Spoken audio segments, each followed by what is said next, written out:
নমস্কার, আমি doctor Mayur Guha, consultant spine surgeon at thermos hospital Siliguri.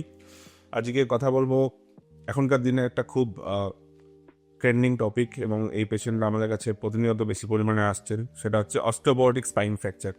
মানে হাড়ের দুর্বলতার কারণে যে স্পাইনের ফ্র্যাকচারগুলো হয়। অনেক পেশেন্ট আসেন যে দীর্ঘদিন ধরে পিঠে ব্যথা, পিঠে মানে কোমরে একটু উপরে 2 মাস 3 মাস হয়ে ওষুধ খাচ্ছি, একটু কমছে, তারপর আবার বাড়ছে বা একদমই কমছে না। এক্সরে করলে আমরা দেখতে পাই যে হাড়ের কোয়ালিটি খুব দুর্বল এবং ফ্র্যাকচার হয়ে আছে স্পাইনে ডর্সোলাম্বার জাংশন বা কোমরের হাড়া পিঠে হাড়ে ঠিক মাঝখানে স্পাইনে। তো এটা কেন হয়? অস্টিওপোরোসিস খুব র্যাম্পার্টলি এই যুগে এই জন্যই বাড়ছে কারণ আমাদের দেশ ডায়াবেটিস প্রোন দেশ।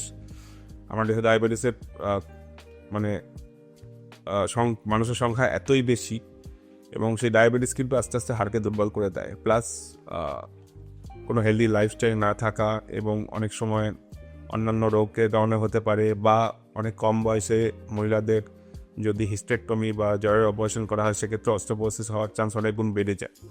এই মহিলারা যখন 60s বা 65-এ আসেন তখন সামান্য চোটে, মানে কোনো বড় চোট না, হয়তো সামনে থেকে কোনো জিনিস তুলতে গিয়ে একটু কোমরে টান পেলেন বা হালকা একটু পড়ে গেলেন দাঁড়ানো অবস্থায় মাটিতে, সে অবস্থায় কিন্তু ফ্র্যাকচার হতে পারে, কারণ হাড় এতটাই দুর্বল থাকে যে সামান্য আঘাতেই ফ্র্যাকচার হয়ে যায়। এবার অস্টিওপোরোটিক ফ্র্যাকচারের ট্রিটমেন্টটা কি? যদি ইনিশিয়াল অবস্থায় আসা হয় এবং পেন কম থাকে তাহলে একটা বেল্ট বা ব্রেস দিয়ে এবং পেন কিলার দিয়ে আমরা সেটাকে ঠিক করে দিই, ঠিক করা সম্ভব হয়। অনেক সময় যদি সাংঘাতিক পেন হয় তখন হয়তো একটা পারকিউটেনিয়াস ভার্টেব্রোপ্লাস্টি বা ক্যাফোপ্লাস্টি করতে হয়, যেখানে আমরা ছোট্ট ছিদ্র করে সেই ফ্র্যাকচার্ড হাড়ের বা স্পাইনের হাড়ের ভিতরে সিমেন্ট ভরে দিই যাতে ব্যথাটা অনেকটা কমে যায়।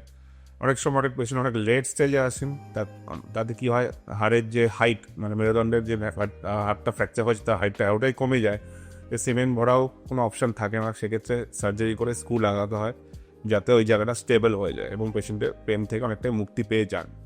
সো এটার চিকিৎসা হচ্ছে বোনকে সুস্থ রাখা, হেলদি রাখা, শক্তিশালী রাখা, রেগুলার এক্সারসাইজ করা, ক্যালসিয়াম নেওয়া, স্পেশালি মেনোপজের পরে, এবং যদি 50-60 বছর বয়স হয়ে যায় তাহলে চেষ্টা করবেন যেন বাড়িতে আপনার কোনো বৃদ্ধ লোক থাকুক তারা পড়ে না যান। ডায়েটে হাই প্রোটিনযুক্ত খাবার দেওয়া, এগুলো করলে অস্টিওপোরোটিক স্পাইন ফ্র্যাকচার আটকানো অনেকাংশেই সম্ভব। নমস্কার।